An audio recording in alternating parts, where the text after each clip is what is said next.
Guess it was like. Okay, we're live. Okay. Hello and welcome to the East Greenbush Community Library 2025 proposed budget public hearing. For those of you who don't know me, I am Mary Harris. I'm serving as president of the board of trustees for the library. Also joined obviously by library director Jill Dukas Hughes and all of my fellow trustees.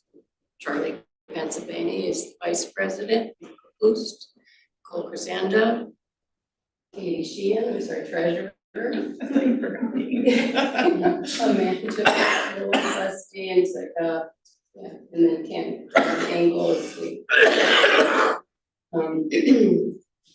during the hearing, our proposed 2025 will be presented to you for consideration.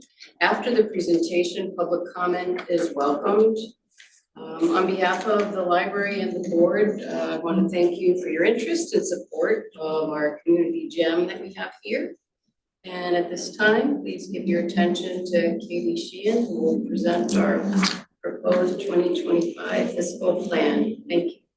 Hi, everybody. The first thing I would like to do is thank the budget committee. We worked really hard and I think came to some great decisions together as a group. And so I appreciate the time that my fellow board members put into that.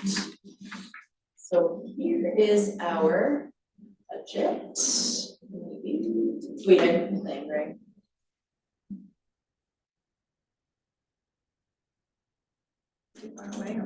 I just tested it, but I was so good at it before. Let's see. Okay.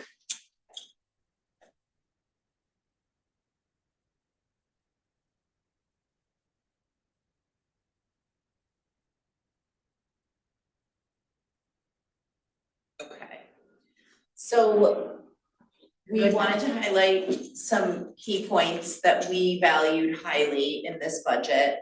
And first and foremost, because we did invest in our strategic plan and took so much input from the community, we thought it most important to make sure that the decisions that were made through committees and in working with our strategic planning leaders, that we would prioritize the things that it sounded like our community valued. And one of those was programming and planning, and we have done well. The library has done such a nice job of bringing in so many different programs and presenters and on a small budget. And with that small budget, we compete with a lot of the larger libraries. And we thought that by building into that line a little bit more, we could do so much with that money. So that was a priority for us. It increased from 24,200 in this year's budget up to 34,700 for next year's budget. Another priority for us was to continue to preserve and grow our capital reserves, because we do have a lot of projects happening. So I'll speak about that a bit later. But we increased that amount from 109,850 up to 145,000, knowing that we do have a lot that we're planning to do in the near future, and we want to make sure that we are financially responsible and have those funds so that we don't have to ask the taxpayers for a big push at any given time. We're going to be refreshing the website, which was another piece that came out of our strategic planning. So the website will get a refresh and an update and try to make it even more accessible to our community. And our final was on staffing, which is not mentioned. It's not on the slide. Is that on our next slide? Yes. Oh, all right, we'll go back. So we have staffing that's not on here, but we thought it important after doing our survey. We want to continue to give a cost of living allowance raise to all of our employees who we value so highly. And at some point, we do hope to hire an assistant director And depending on how the budget shakes out, it may be, for the full year, part of the year, so that's still in the works, but an assistant director is something that we do want to introduce. And then finally, there is some internal reorganization that took place, merging some positions, creating positions in order to be most efficient and effective with our guests. There we go. So, we're proposing a 4.2% increase in the tax levy, and that equals out to $1,995,455. It's an increase from 97 cents up to $1 per $1,000 assessed value, which translates into an increase of $5.18 per year, or 43 cents per month for the average homeowner. So we see this as it's a challenge to find a drink at Starbucks or a lunch at Panera that costs this amount. So we thought this to be a fair amount to ask our patrons to increase from last year in order to keep our library running and in good standing. So you see here some of the specifics, the line items within the budget. Some positive highlights that we're pleased about is that we have gifts and grants that have not been spent. The Friends of the Library, who are always so generous, are in great financial standing at this point, and they're always seemingly happy to help, and we appreciate that. We have also reallocated some funding, and this has led to a much higher yield as far as our interest payments go. So this transition recently took place, and it's already affording us more funding without any loss or really any additional work for that matter. So that's a huge benefit that we're looking forward to continuing to reap. And then we'll just talk about our capital projects, which we're really proud and excited about. They're going to be funded with appropriated funds and matching grants. So if the library pays $347,356, then we're gonna receive a grant for that exact amount. So it's split between what we're investing as well as the grants. And this helps us to defray the use of those capital reserve funds in order to preserve them for other projects that are continuing to come as a part of our multi-year plan. So just some of the upkeep that you can hopefully see in the near future will be our building facade, interior and exterior entryways, the sidewalks, the roof, and the bathroom. So this is all part of a multi-year projects that we are really excited about. And again, we worked with a committee, a building condition survey was conducted, and they helped us to create a plan with priorities so that we can get all of the maintenance and upkeep done in order to preserve this wonderful building as it is. Of course. So that amount, does that cover all of those projects listed below, or that's just for this year, for what projects are gonna come up this year? That is for this year. Okay. And then we will continue to work through the same process that we've gone through in order to accrue these grants. Mm-hmm.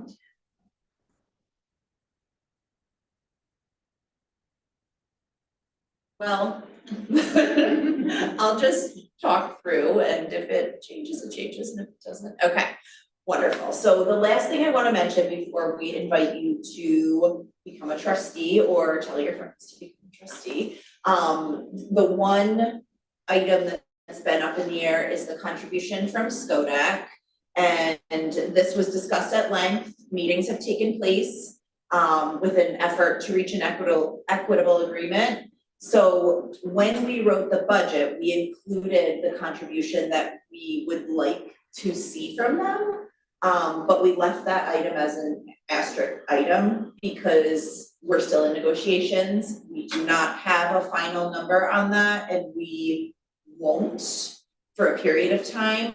So we just want to be transparent in saying that this is what we hope that will happen, but if it doesn't, we do have other ideas. We just don't want to go there until we have confirmation that this will or will not be the number. So it may have an impact on the budgeted expenses, but it will not change the amount that we're asking the community to contribute, make it work no matter what. So the trustee packets are due on August 17th, and we would love to have you join our board. We're going to have 2 open positions, and then the vote for both the trustees and the budget will be September 17th. Can I ask another question? Sure. I'm glad I came. I am. With the SCODAC issue, is there, I know our charter prevents them from sitting on the board, is there a movement in the future to at least get them to have a representative at every meeting, and then in the future maybe have a trustee's position that is representing SCODAC? We've talked about that. We've actually asked to SCODAC, right now they don't have, within our charter, they can't be a board member or a voting board member, but we have discussed with them about identifying a liaison. And they were going to entertain that idea, just so at least they can have some representation and we can get input from them during our board meetings.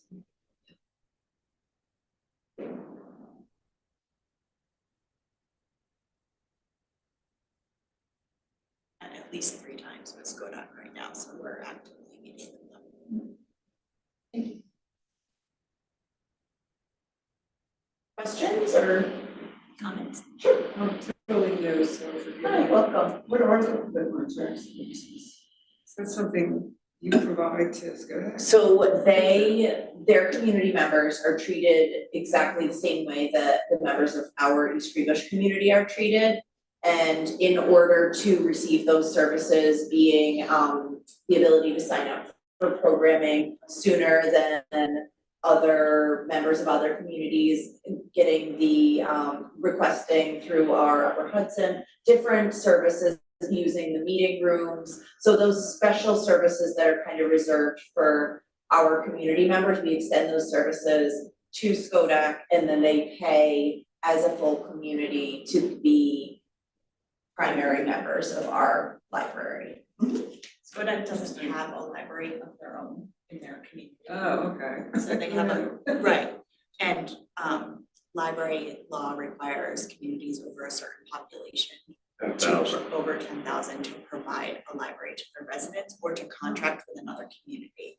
So they contract with East Greenbush, Nassau, and Castleton. This is many years. So many years. Yeah. Forever? Forever. Okay.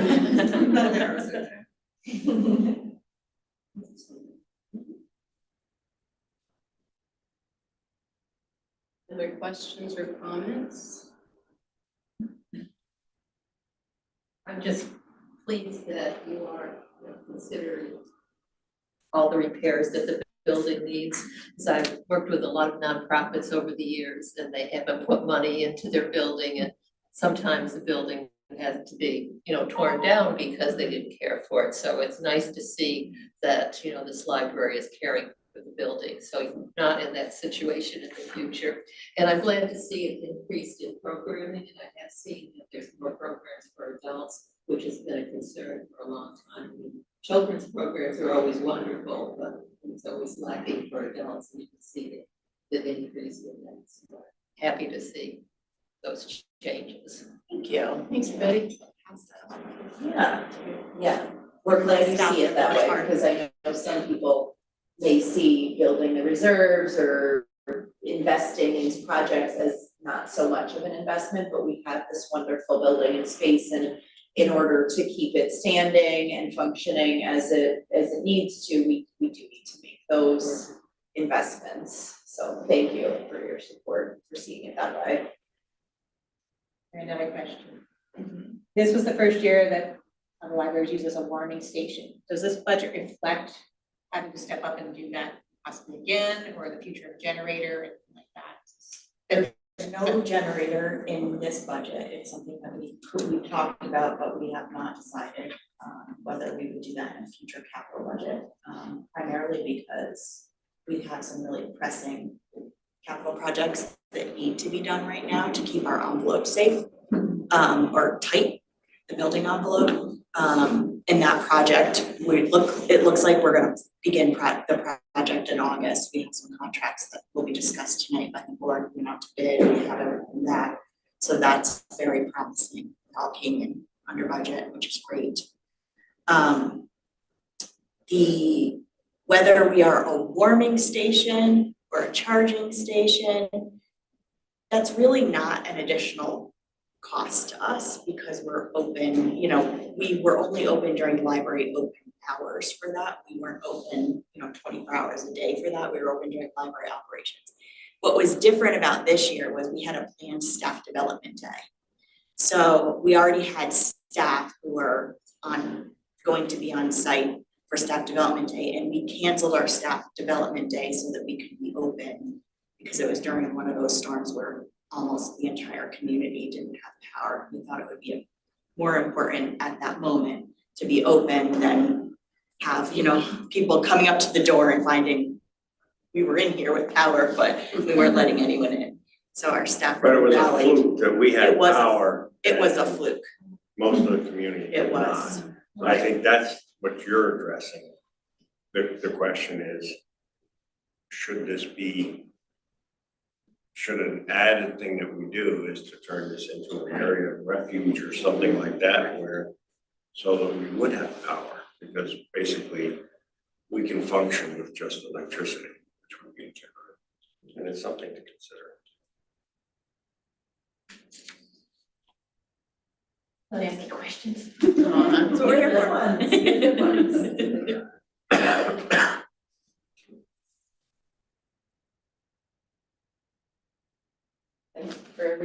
Thank you to everyone for participating. And if there's no further questions or comments, we will adjourn the meeting. Thank you very Thanks. much. Thanks, Katie. Yeah. Thank you. Little less nervous this year. Practicing. Yeah.